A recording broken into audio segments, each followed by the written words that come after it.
They buried her in silence, no name carved into the stone, no obituary printed in the paper, just a patch of earth at the edge of the woods where the soil still sinks in as though it refuses to let her rest. To the people of her town, she wasn't a child to be mourned. She was something else, something whispered about only in hushed tones. They called her a monster, but monsters are made, not born. And her story, the one I'm about to tell you, was never supposed to leave that graveyard.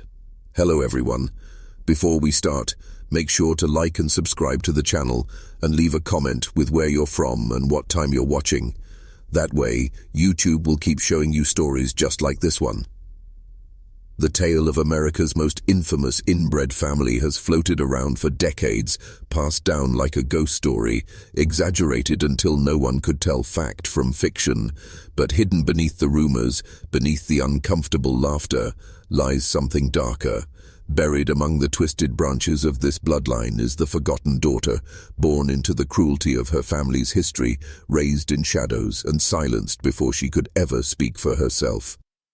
Most people think they know the family I'm talking about. They've seen the photographs, they've heard the rumors, a clan tucked away in the hollows, faces marked by generations of shared blood, their isolation turning them into a spectacle for outsiders. But there's one story that never makes the headlines, one name that never appears in the family tree. Because she was erased. Imagine being born into a family so shunned by the outside world that even your neighbors refuse to say your name. Imagine your very existence considered a stain, your appearance described in whispers, your presence an embarrassment your own kin worked to bury. That was her reality, and yet the tragedy isn't just in how she lived, it's in how she was remembered, or rather, how she wasn't. Her grave lies hidden not by accident, but by design. Town records vanish when her birth year comes up. Her photographs, if they ever existed, are gone, and all that remains is the story pieced together from fragments, scraps of testimony that survived despite the silence. This is not just the story of a family gone wrong, it's the story of how one girl became the living embodiment of a nightmare, punished not for what she did, but for what she was born into. To understand her fate, you have to understand where she came from. The family she was born into didn't start as monsters. They started as ordinary settlers, tucked away in the folds of rural America. They were poor, yes, but so were many others. What set them apart was isolation. Generations passed without leaving the mountains, without marrying into the outside world. Little by little, their bloodline folded in on itself like a dying star, collapsing until it created something unrecognizable. By the early 1900s, this family had already become a local legend. Children were warned not to wander near their land. Travelers spoke of strange figures appearing at the edge of the trees, watching but never approaching. The family didn't farm much, didn't work jobs in town, and rarely spoke to outsiders. They kept to themselves, relying on each other for survival, and in doing so, they sealed their own fate. It's easy to reduce them to caricatures, to laugh at the photographs, to treat them as some twisted curiosity. But behind those images were real people, people who lived and breathed in silence, marked by decisions made long before they were born. And among them, the girl who would one day be erased. Accounts of her vary. Some say she was born sickly, with features that unsettled even her own kin. Others claim she was bright, too bright, and that her existence reminded them of what they had lost to generations of decay. What we do know is this: the moment she entered the world, whispers followed her. Neighbors who never dared speak of the family found new reason to avert their eyes. The girl became a symbol, not of hope, but of everything the town feared about what happens when bloodlines close in on themselves. It is said that her birth drove the wedge deeper between the family and the outside world. People no longer just avoided the horror, they feared it. Mothers told their children not to look if they saw her, not to stare, as if her existence itself was contagious. In her short life, she wasn't treated like a daughter, a sister, or even a human being. She was a living reminder of a history the town wanted buried. But here's the part that chills me most. When you dig deep enough, you find hints that her family tried to keep her hidden. not just from outsiders, but from their own blood. It's as if they believed that by erasing her, they could erase the shame of what they had become. The deeper you look into this story, the more you realize how deliberate the silence was. Families can be cruel in ways outsiders will never fully understand, and this family in particular had perfected the art of erasure. They lived on the margins, yes, but even among themselves, secrets were currency. The girl was not celebrated when she was born, she was concealed. Neighbors recalled fleeting glimpses, an outline of a small figure at a window, a child quickly pulled back when someone passed by. Stories of her appearance vary, shaped by rumor and memory, but they all share one common detail: she was never allowed to linger in public view. While other children played outside, she was kept inside, locked away in the suffocating closeness of the family's home. And for those who claimed to have seen her, their words always carried a strange tension, a mix of pity and fear. One man, decades later, recalled his father telling him that the girl's eyes weren't right. Another remembered whispers that she cried constantly, that her voice carried through the woods like something not quite human. Were these exaggerations? Perhaps. Or perhaps the truth was so uncomfortable that the only way to speak of her was to transform her into myth, because to acknowledge her as a child meant facing the reality of what had been done to her. And yet, children always find ways to leave marks of their existence. A neighbor swore that strange carvings appeared in the bark of nearby trees, shapes too small to be made by adult hands, a circle scratched over and over again, a crude drawing of a face with hollow eyes. Maybe it was her attempt to escape the silence forced upon her, to leave behind proof that she had lived, even if no one was meant to see it. But what strikes me is not just the evidence of her isolation. It's the fact that even her own family seemed determined to erase her presence. In census records from the time, the family is listed but her name is missing. When asked about the number of children in the household, the answer never matched what neighbors whispered. It was as though the family wanted to fold her back into the shadows, to pretend she had never drawn breath at all. And so the question lingers: why? What was it about this child that made her too dangerous, too shameful to acknowledge? Was it her appearance, her behavior, or was it something deeper, something about her existence that threatened the fragile balance of secrecy the family had built for generations? The records don't tell us how she died, they don't tell us how old she was or what day she was buried, but they do tell us something far more chilling: how the town reacted. Because when a child passes, even the poorest and most forgotten are usually given the dignity of remembrance. A name etched on stone, a place where family can visit and mourn. But not her. Her burial was done in secret. No church bells, no preacher, no gathering of mourners. Just a shallow grave at the edge of the woods, dug hastily, as though they were hiding something rather than grieving it. And to the few who remembered, the words were always the same. They buried her like she was never meant to exist. This decision didn't come from nowhere. To understand it, you have to understand the shame that hung over the family like a storm cloud. In that era, the idea of inbreeding wasn't just whispered about, it was condemned, treated as both a sin and a stain. And the girl, whether through her appearance or her mannerisms, seemed to embody the very proof of that sin. Her death offered the family a grim opportunity to erase the evidence, to pretend the mistake had never happened. What makes this more unsettling is that the town went along with it. They didn't demand a funeral, they didn't ask questions, they looked the other way. Perhaps it was fear of confronting what was happening just beyond the tree line, fear of exposing something that had festered for too long, or perhaps it was convenience. If she was gone, so too was the uncomfortable truth of what generations of isolation had created. Yet even silence leaves traces. In the cemetery records, there is a blank space where her name should be. In family recollections, there is always a missing child, a gap that cannot be explained away. Some say she was the youngest, others claim she was born in the middle, a sister whose existence no one wanted to acknowledge. But every version ends the same, with a body lowered into the ground, covered quickly, forgotten by design. The earth does not forget, though.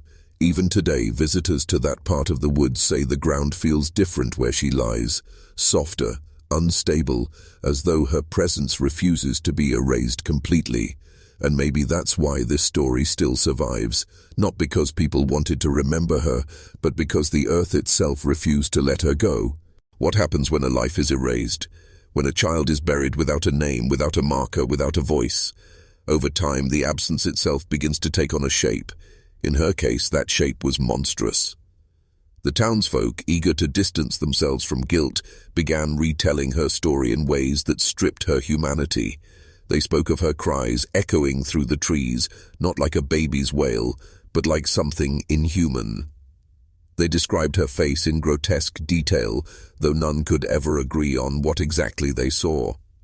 Some said her eyes were too far apart, others that her mouth stretched wrong, as though nature itself had twisted in protest.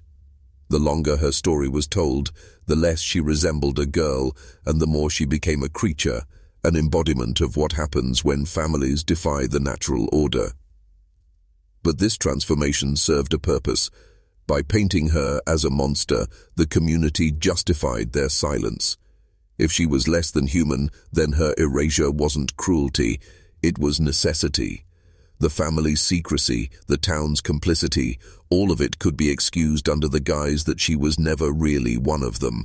She became both a warning and an excuse, her humanity stripped away to protect everyone else from facing the truth.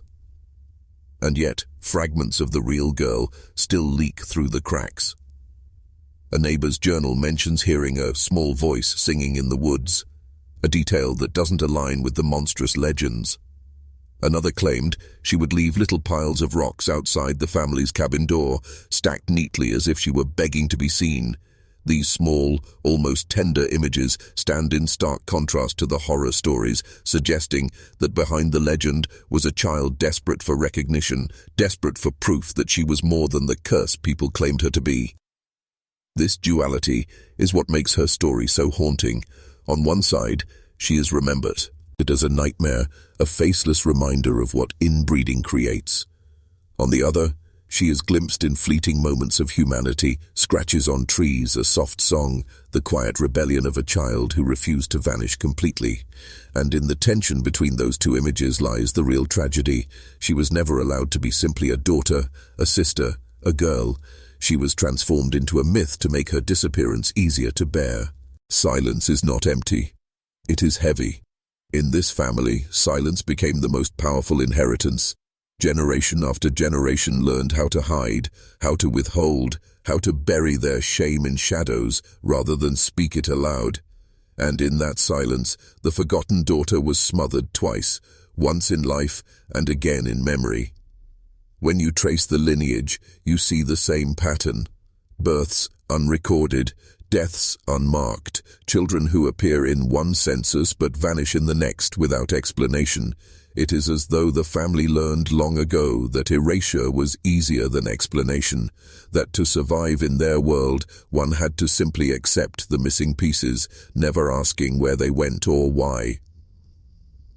But silence has a cost. It breeds rumor, fear, and distortion. The girl's absence became louder than her presence ever could have been. Each time someone avoided speaking her name, her shadow only grew darker. She became the ghost haunting the family tree, the gap that screamed louder than any confession. And this is where we confront the truth. Families don't forget. They bury. They suppress. They cover over the wounds until they look like scars. But beneath the surface, the rot continues. Somewhere, in the minds of those who lived with her, there must have been memories of her face, her voice, her touch. Memories they refused to share because to speak them aloud would mean breaking the code of silence that bound them together. If you're still watching, you're already braver than most. Tell us in the comments. What would you have done if this was your bloodline? Would you have spoken her name? Would you have risked being cast out to bring her memory into the light? Or would you have stayed silent, like they did, and let her fade into myth? The unsettling part is that this silence was not just the families, it was the towns as well. They all shared the burden, the more grotesque the rumors became. the more they served as a shield against the uncomfortable truth. A child had been buried not because she was monstrous, but because it was easier for everyone to believe she was. And so her grave remains nameless, not just in the earth, but in memory. To speak of her is to break a pact of silence that has lasted for generations. But every pact, eventually, begins to crack. History has a way of bleeding through no matter how tightly it's buried. The family may have erased her name, the town may have looked the other way, but traces of her story still linger, like faint fingerprints pressed into the pages of time, and if you look closely enough, you begin to see them. A forgotten line in a local record that lists one extra child who disappears by the following year, a scrap of oral history passed down through hushed voices. There was another daughter, but we don't talk about her. Even physical remnants, an abandoned cabin where neighbors claimed they once heard small footsteps, a cluster of stones in the woods that doesn't match any official cemetery plot. None of these fragments are enough to form a complete picture, but together they whisper of the life that was meant to be erased. One local historian, decades later, described finding a family Bible in which several births had been carefully written, but one line had been blotted out with ink. Beneath the smudges, he swore he could still make out the faint outline of a girl's name. Was it hers? No one can say for certain. But the act of erasure itself speaks volumes. It wasn't nature that forgot her. It was deliberate human hands. And yet, there is something strangely defiant in these fragments. They are proof that complete erasure is impossible, that no matter how hard you try to silence a life, pieces of it will always survive in the cracks. The family wanted her to vanish, the town wanted her to become a myth, but the truth refuses to stay buried. When you walk through the woods near where the family once lived, locals say there's a presence. Not the kind of haunting you see in movies, but something quieter. A sensation that you're being watched, that the silence itself is listening. Perhaps it's nothing more than the weight of a story too long suppressed, or perhaps it's the gear herself, her memory demanding to be acknowledged, her existence pressing through the soil, no matter how many years have passed. What chills me most is that these fragments, scattered and fragile, are stronger than the silence that tried to erase her. They suggest that the truth always leaves a trace, and it's up to us to decide whether we'll keep walking past it or stop, bend down, and finally look it in the eye. Every forgotten story tells us something about the people who chose to forget it. The family's silence was one form of cruelty, but the town's silence was another. They could have remembered her as a child, mourned her as one of their own, and given her the dignity that all human beings deserve.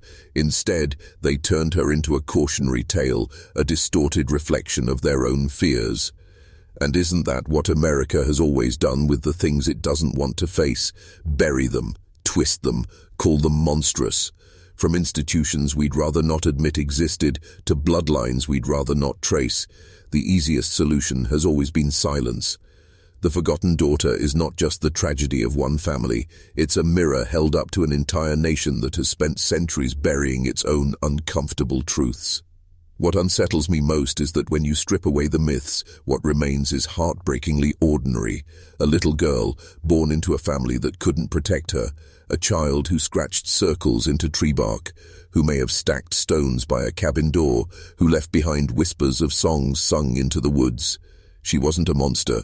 She was simply a human being who became the vessel for everyone else's shame. And that's the cruelest part. Her story forces us to confront a disturbing reality.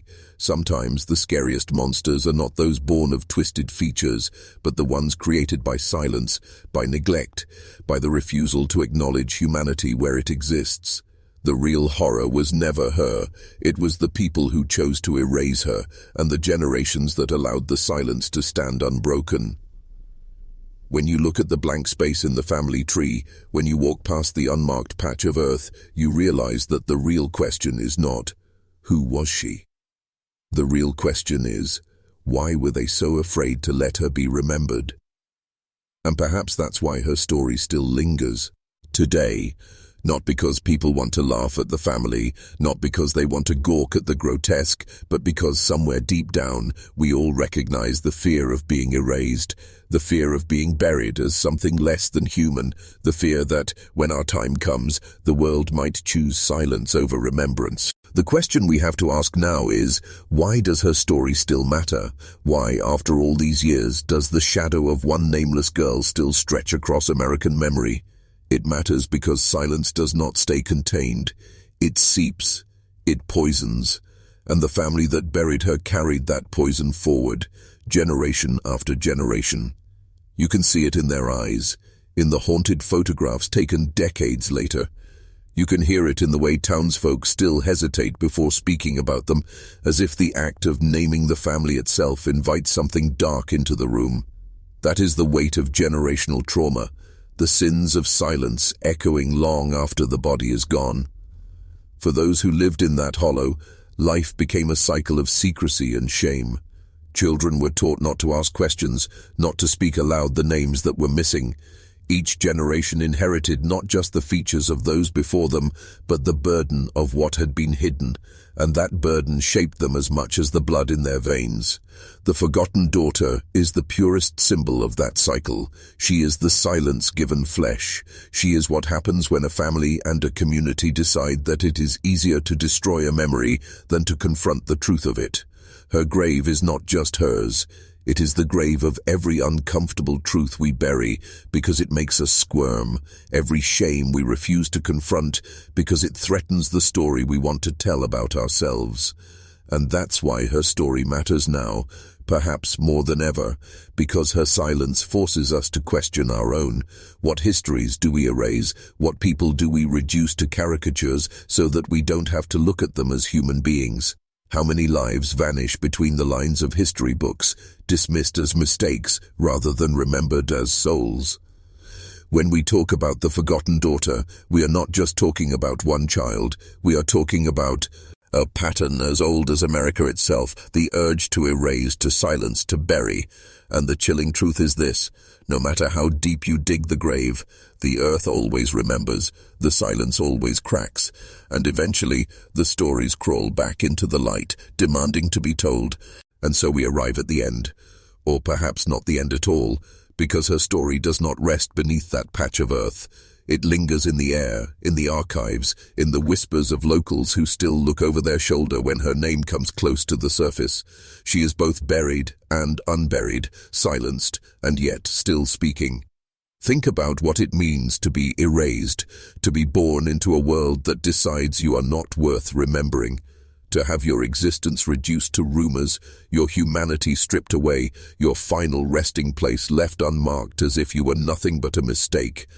And yet, despite all of that, here we are, more than a century later, still speaking of her, still asking who she was, still haunted by the fact that she was never allowed to simply be.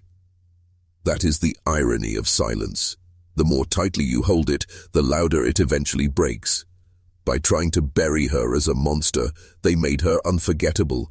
By refusing to give her a name, they ensured that she would forever be the forgotten daughter. By denying her a story, they gave her one that refuses to die. And maybe that's the lesson she leaves behind, not just for her family, not just for the town, but for us. That no matter how deeply you try to bury the past, it never stays hidden. The earth remembers, the blood remembers, and stories, no matter how dark, claw their way to the surface, demanding to be seen. So the next time you hear the tale of America's most inbred family, remember this: behind the grotesque photographs, behind the rumors and the ridicule, there was a girl, a child who sang into the woods, a daughter who stacked stones by a cabin door, a life that was denied dignity but not denied memory.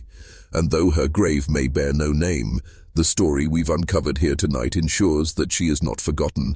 Perhaps that is the only justice left for her, that in speaking her story aloud, we break the silence her family and her town built so carefully. The forgotten daughter may have been buried as a monster, but in truth, she was something far more haunting. She was a mirror, showing us what happens when silence becomes more powerful than compassion. And now that we've spoken her story, that silence is broken,